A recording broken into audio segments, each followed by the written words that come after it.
Mr Deputy Speaker, I'm grateful to be given the opportunity just a couple of minutes to represent the 1,000 or so constituents who have contacted me, but also international organisations that are based in my constituency, like Mercy Co. And I'd like to make three very brief points, if I may, and not reiterate what has already been said in this excellent debate. The first point I'd like to make is the fact that this is a refugee and humanitarian crisis on an unprecedented scale. 350,000 people have crossed the Mediterranean alone this year. And it has been the worst place in the world for a humanitarian crisis this year. 2,643 people, according to the Scottish Refugee Council, have been killed and lost their lives making those journeys this year.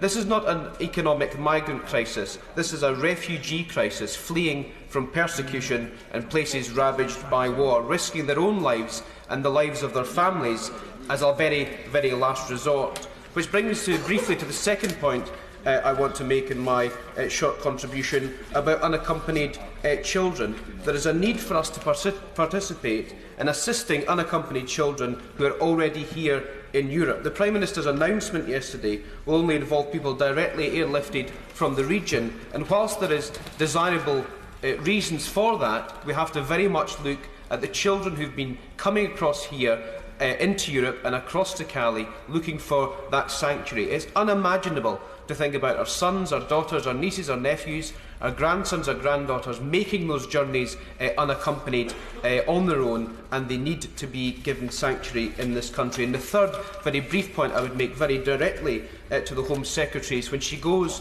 to the Home Secretary's meeting in Europe, she must play a full role in making sure that Britain maintains the search and rescue missions in the Mediterranean, that Britain improves the safe and legal routes into and through Europe, that we strengthen the reception and processing centres of refugees, and making sure the burden is spread across Europe, and particularly relieves the pressures on southern Italy and Greece. And we must agree to share the burden of resettlement across Europe. 20,000 is just a number, but it's got to be about individual people who are fleeing persecution and war zones across Europe. I hope the Home Secretary steps up to the mark. The Prime Minister has been shamed this week. The Home Secretary has the opportunity to resolve that situation next week, and I hope he takes that opportunity to make sure that Britain once again takes its responsibility that has been known for through history.